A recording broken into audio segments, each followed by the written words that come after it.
पेट की जो भूख है वो सवाल करने नहीं देती। इस देश में ये प्रथा है, इस देश में राज करने का नियम बनाया गया है कि उसके पेट की भूख को समाप्त ना होने दें। जब पेट की भूख समाप्त नहीं होगी तो शायद वो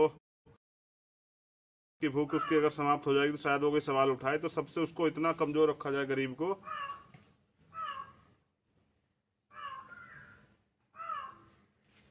एक सेकंड मुझे दीजिए, मुझे तो इस कब्बे की आवाज नहीं सुनाई दे रही है। मालूम तरह 4 बार देख लिया मैंने, मुझे सुन दे रही होगी इसकी आवाज सुनाई। इसलिए मैं क्या कहता हूँ इसकी आँख नहीं हटा तू।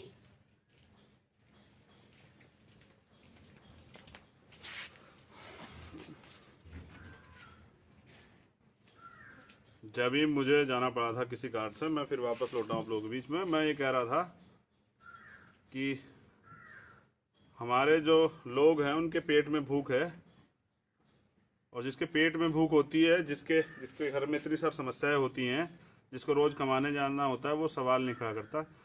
जिस दिन इस देश के बहुजन समाज के लोगों के पेट की भूख शांत हो जाएगी और वोट का महत्व उन्हें समझ आ जाएगा, मैं लिख के देता हूँ कि वो क्रांति होगी इस देश में। जिस दिन ये मजदूर भाई, किसान भाई जिनको सताया गया है, जो मोहताज करके भेजे गए हैं घर, आप समझिए पैरों में चप्पल नहीं है, कड़ी धूप है, हम छाँव में बैठे हैं, सर पर छत नहीं है। सरकार अपनी गंदी राजनीति के चक्कर में खुद मदद नहीं करते, कोई मदद करता है तो उसके ऊपर कीचड़ उछालती है। क्योंकि सरकार ये सरह अपने ये राजनीति है। मैं इसी राजनीति को बदलना चाहता हूँ। जो राजनीति है कि जो अपने स्वार्थ के चक्कर में लाशों पे लोग राजनीति करते हैं, ये राजनीति बदलने के लिए जो है आज़ाद समाज पार्टी आई है। मैं युवाओं से ये उम्मीद करता हूँ कि उनमें छल कपट नहीं है और वो बहुजन समाज के अधिकारों के प्रति, उनके सम्मान के प्रति, उनकी सुरक्षा के प्रति ज़्यादा सचेत है। उनके अंदर एक जो जोश है, जो भावना है समाज हित करने की, वो महत्वपूर्ण है। तो युवा वर्ग की राजनीति जिन लोगों को परेशानी है मैं समझ सकता हूँ, मगर मैं बता देना चाहता हूँ कि आप जान लीजिए, अगर आज युवा सत्ता में और शासन में होते तो कोई गरीब भूखा नहीं जाता। कोई गरीब जो है मजदूर भाई वो पैदल नहीं जाता। इतने संसाधन होने के बाद भी सरकार के पास जिस तरह की षड्यंत्र का लेबर लॉ में जिस तरह के बदलाव किए गए, आप देख लीजिए, ये चाल चरित्र है। और ये वादे किए जा रहे हैं, पैकेज किए जा रहे हैं। मैंने अपने ट्विटर के माध्यम से बताया था कि हमारे देश के गौरवशाली प्रधानमंत्री बार बार पैकेजों पे अपनी बात रखते थे और अब उन्होंने पैकेज की घोषणा कीजिए। मैं कह देना चाहता हूँ पैकेज क्या है आपको समझना पड़ेगा, और पैकेज के साथ ये भी समझना पड़ेगा कि ये जो पैसा सरकार लगा रही है, सरकार जो घोषणा करी, पहली बात तो वो हवा हवाई है, धरातल पे उनका कुछ नहीं है। लेकिन सबसे बड़ी बात है कि ये जनता का पैसा कोई एहसान नहीं कर रही। अगर कोई लगा भी रहा है, कोई भी सरकार किसी प्रदेश में लगा रही तो कोई एहसान नहीं कर रही है। ये पैसे इनके बाप का पैसा नहीं, कहीं से लेके नहीं आए हैं। ये जनता का पैसा, जनता के टैक्स का पैसा। और कोई भी आम आदमी अपने आप को ना सोचे कि वो टैक्स देते हैं, टैक्स नहीं देते हैं, वो टैक्स नहीं देते। भाई हम तो टैक्स नहीं देते सरकार को। आप एक खाने पीने के सामान से लेके कपड़े तक जो भी सामान खरीदते सब पे टैक्स जाता है। हमारे लोगों में जानकारी कम है। आप कोई भी सामान, जूते से लेके चप्पल से लेके चश्मे से लेके सब चीज़ टैक्स पे होती है, और आपकी कीमत के साथ, आपकी जो खरीदने की कीमत है उसके साथ उसका टैक्स जुड़ा होता है। आप सब लोग टैक्स देते हो और आपकी टैक्स से सरकार चलती है। सत्ता में बैठे भ्रष्टाचारी नेताओं को ये नहीं पता, वो इतना एहसान दिखाते हैं कि हम राशन दे रहे हैं, हम ये दे रहे हैं। धरातल की सच्चाई आप लोगों ने देख ली, क्या हालात बसते बदतर है, चाहे वो क्वारंटाइन सेंटर हो या कोई अन्य जगह हो। लेकिन मैं कह रहा हूँ कि क्योंकि लोगों के पेट में भूख है, उनके बच्चों के पेट में भूख है, तो वो सवाल नहीं करते, अपने लोगों के बच्चों के पेट की भूख भरते हैं, खुद की पेट की भूख भरते हैं। क्या हाल बना दिया देश का। मरे हुए जानवर लोग खाने को तैयार हैं। लोग 4-4 दिन से, 6-6 दिन से भूखे हैं। लोग सड़क पर पड़े हैं, इधर जाते हैं पुलिस लाठी मार देती है। पुलिस की मजबूरी है, क्योंकि अगर पुलिस ज़्यादा मानवता दिखाती है तो सरकार कार्रवाई कर देती है। सब लोग फंसे हुए हैं क्योंकि सरकार नहीं चाहती कि देश के हालात बदले, और देश के हालात अगर बदल जाएंगे तो सरकार को जवाब देना होगा। तो ये बड़ी समस्याएं हैं, मगर ऐतिहासिक दिन है। मैं चाहूँगा, जो मैं कहना चाह रहा था, कि आज से आप फिर पूरे जोश से लगें। आज़ाद समाज पार्टी और भीम आर्मी के सभी नौजवानों से, कार्यकर्ताओं से, पदाधिकारियों से कहना चाहता हूँ, फिर आप दमखम से लगें और जैसे आपने उस समय पूरे देश में डंका बजाया था, इस बार फिर जो है मजदूर भाइयों की मदद करें। राशन से लेके उनको पहुंचाने तक लेके सब कुछ, जो भी जहाँ भी आपको मौका मिले, पानी पिलाएं, चप्पल वगैरह जो कुछ भी आप उनको दे सकते हो। प्रयास करें कि किसी के चेहरे पे आप खुशहाली ला दें। मैंने खून दान करने की भी अपील की थी, लोगों ने उसमें बढ़ चढ़ के हिस्सा लिया। रमज़ान की वजह से कुछ साथी अभी हिस्सा नहीं ले पाए। मेरे पास बहुत सारे मैसेज हैं कि भैया जैसे रमज़ान ख़त्म हो जाएगा हम लोग हिस्सा लेंगे। शुक्रिया मेरे भाइयों, लेकिन मैं ये कह देना चाहता हूँ कि इस बार प्रयास करें कि आपके द्वारा किसी एक घर परिवार के खुद चेहरे पे तो हंसी आ जाए। ऐसी ईद मनाएं इस बार। और ऐसे इस तरह से जो है, मैं अपने मुस्लिम भाइयों से कहना चाहता हूँ कि आप प्रयास करें कि किसी एक घर परिवार पे एक व्यक्ति वैसे एक परिवार के चेहरे पे खुशी रहनी चाहिए ईद पर। और यही अच्छा जो है आपके लिए महत्वपूर्ण अवसर है। दूसरा, देश के हालात बद से बदतर है, तो मैं नौजवानों से कहना चाहता हूँ पूरी जिम्मेदारी अदा करें। राजनीति से बढ़कर भी इंसानियत होती है, उस इंसान को जिंदा रखें। आत्मनिर्भर तो हम हैं प्रधानमंत्री जी, आपसे कहना चाहता हूँ कि आत्मनिर्भर तो हम हैं। आप गाड़ी नहीं दे रहे तो पैदल जा रहे हैं, आप पानी नहीं दे रहे हैं पीने के लिए तो तालाबों से, नदियों से, नालों से पानी पी रहे हैं। आप खाना नहीं दे रहे तो मरे हुए जानवरों का, मेंढकों का, सांप का, पता नहीं किस किस चीज़ का मांस जो है इंसान खा रहे हैं। पुराना सड़ा हुआ खाना खा रहे हैं। समझिए जिस देश में 2 महीने में ये हाल हो गया हो, वो क्या 6 महीने की इमरजेंसी झेल सकता है? बड़े बड़े दावे करने वाले, सीमा के दावे करने वाले, बड़े बड़े दुनिया के देशों को सबक सिखा देने वाले लोग, समझिए कि अगर 6 महीने युद्ध चल जाए या 4 महीने युद्ध चल जाए तो क्या वो संभाल सकते हैं?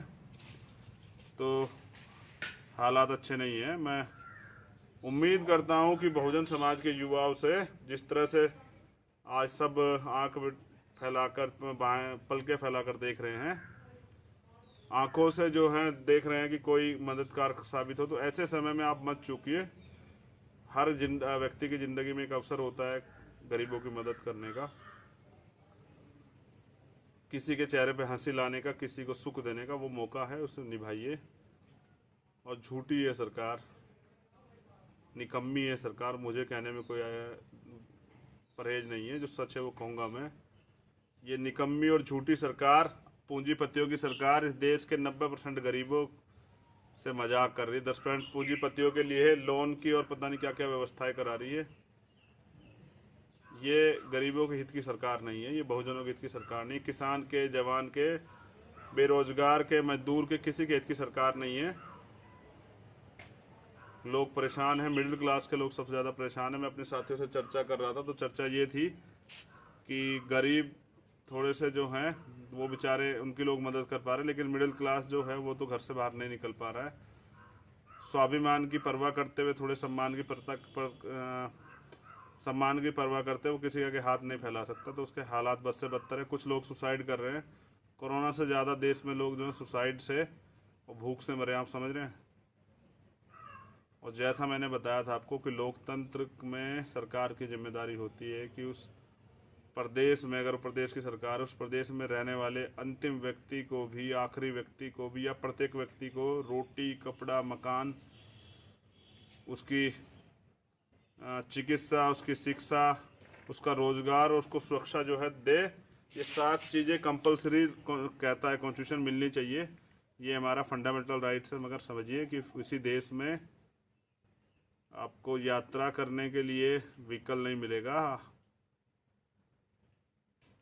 मैं क्या कहूँ मेरे जिम्मेदार साथियों, दोस्तों, आप तो पहले से समझदार हैं और आप देख भी रहे हैं और कर भी रहे हैं। मैं सलाम करता हूँ उन सभी साथियों को, क्रांतिकारी जय भीम करता हूँ जो पूरे देश में राशन वितरण कर रहे हैं। पूरे देश में जगह जगह पे, यूपी की टीम हो या कोई अन्य टीम हो, सभी जगह पे, बिहार की टीम हो, वो पक्का खाना खिला रहे हैं, पानी की व्यवस्था करा रही है। दिल्ली की टीम करा रही है, सब जगह पे जो है उत्तराखंड की टीम करा रही है, मध्य प्रदेश, राजस्थान की टीम करा रही है, सभी पंजाब की टीम करा रही है। सभी जगह पे जो है खाने का, पानी का व्यवस्था कर रही है। और प्रयास कीजिए, अगर आपको कहीं कोई मिल जाए पैदल चलता हो तो अपनी गाड़ी से, अपने व्हीकल से उसको जहाँ तक आप छोड़ सकते हैं छोड़ दें, क्योंकि लॉकडाउन को भी पालन करना है। लेकिन ये लॉकडाउन अमीरों के लिए नहीं है, ना नेताओं के लिए है, ये गरीबों के लिए है बस। और उसमें गरीबों को ही पिसना पड़ेगा। मेरी बहुत बहुत मंगल कामना। आज के ऐतिहासिक दिन की बहुत बहुत मुबारकबाद आपको। और जिस तरह से मैं ये बताना चाह रहा था कि आप गति देखिए भीम आर्मी के नौजवानों की, बहुजन नौजवानों की गति देखिए आप, कि 3 साल में एक जिले के संगठन को, एक प्रदेश के संगठन को उन्होंने राष्ट्रीय संगठन बना दिया। अगर उनको मौका मिलेगा तो वो अगले आने वाले 5 साल में आज़ाद समाज पार्टी को भी राष्ट्रीय पार्टी बना देंगे। और आज़ाद समाज पार्टी की सत्ता जिस दिन आएगी उस दिन कोई गरीबों पे, दलितों पे, पिछड़ों पे, आदिवासियों पे, मुसलमानों पे, अन्य धार्मिक अल्पसंख्यकों, सिखों पे, जैनों पे, बौद्धिस्टों पे, ईसाइयों पे, पारसियों पे कोई अत्याचार नहीं कर पाएगा, कोई उनके अधिकार नहीं छीन पाएगा। तो इसलिए ये लड़ाई बड़ी लंबी है, व्यवस्था परिवर्तन की लड़ाई, इसको मिलकर लड़ना है। मेरी बहुत बहुत मंगल कामनाएं। आप सब लोग स्वस्थ रहें, तथागत की अनुकंपा आप लोगों पर बनी रहे। आपके लिए मंगल कामनाएं, और प्रयास कीजिए कि आपकी वजह से किसी के घर में खुशहाली आए। जय भीम, जय भारत, जय संविधान। फिर आपसे मुलाकात होगी। मजदूरों को लेकर मैं बहुत चिंतित हूँ, परेशान हूँ, लेकिन क्योंकि मैं देख रहा हूँ कि कौन सी सरकार क्या कर रही है, और फिर मुझे लगता है कि सरकारें सिर्फ जो है अपनी छवि को सुधारने का या अपनी छवि को बचा के रखने का प्रयास कर रही है, और उनकी छवि के चक्कर में गरीब मर जा रहा है। हालत देखिए, मैंने जो किस्से देखे हैं मैं बयां नहीं कर सकता। कोई बैल बेचकर बैल का हल जो है वो अपने कंधे पर रख के, जो है बिंड जिसको बोलते हैं, उसको कंधे पर रख के चल रहा है। कोई एक पैर से अपाहिज है, एक हाथ से साइकिल चला रहा है, पैर से साइकिल चला, एक हाथ से ज़मीन को रगड़ रहा है। कोई बेटी अपने बाप को लेकर 600 किलोमीटर जा रही है। कोई महिला बच्चा पैदा होने के बाद 160 किलोमीटर पैदल चल रही है लगातार। कोई विकलांग है, वो एक लाठी के सहारे से एक पैर से साइकिल चला रहा है, बच्चे बैठे हुए हैं। कोई बच्चों को बैग पे रख के खींच रहा है। छोटे छोटे बच्चों को, नवजात बच्चों को बहनें हाथ में लेके 200, 400, 600 किलोमीटर चल रही है। साइकिल पे 4 बच्चे चला के अपना सामान रख के लोग चल रहे हैं।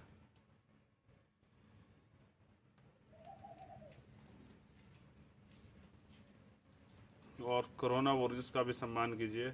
यहाँ भेदभाव बहुत है जाति की वजह से।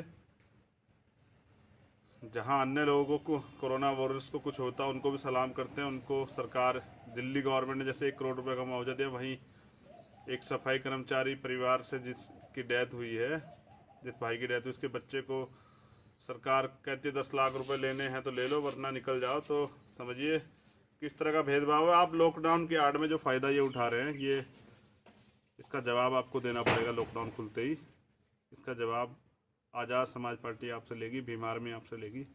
जो जुल्म जाति लॉकडाउन को हथियार बना के आप लोगों ने की है, उसका जवाब लेंगे आपसे। ये लॉकडाउन ख़त्म होने दीजिए, फिर आपको बताएंगे किस तरह से गरीबों के हक अधिकार छीने जाते हैं, किस तरह से पूंजीपतियों को लाभ जाता है। सरकार को बताएंगे, संसद से लेके और सुप्रीम कोर्ट तक का घेराव करेंगे। कोई मुख्यमंत्री ऐसा नहीं होगा जो इसके राज में अत्याचार होगा वो चैन से बैठेगा। हमने एसी के कमरे में बैठने के लिए राजनीतिक दल नहीं बनाया है।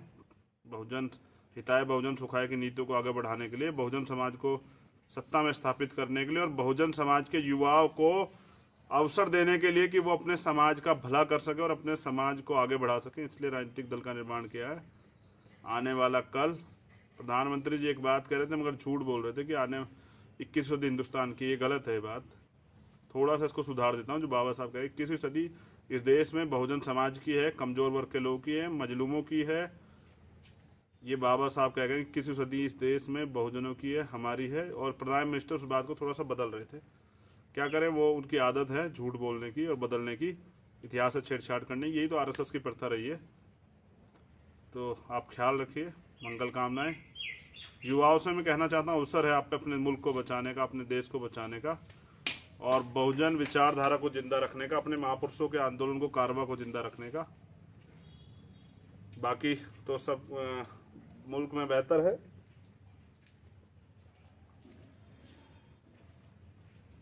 सरकार रोटी नहीं दे पा रही, इलेक्शन की परवाह कर रही है। चलिए, इलेक्शन में भी आपसे इस बार 2-2 बार हाथ होंगे। इस बार चाबी युवाओं के हाथ में। हम तय करेंगे कि वो आने वाले 5 साल कैसे रहने वाले हैं। क्या उन्हें फिर से यही दिन याद रखने पड़ेंगे, या विपक्ष की भूमिका में आज़ाद समाज पार्टी बताएगी जनता को कि सरकार के दायित्व अगर सरकार भूल जाए उसको कैसे याद दिलाया था। जय भीम, जय भारत, जय संविधान। ख्याल रखिए, खुश रहिए। आप सभी प्रिय दर्शकों से मेरा निवेदन है कि आप बहुजन समाचार टीवी को सब्सक्राइब करें।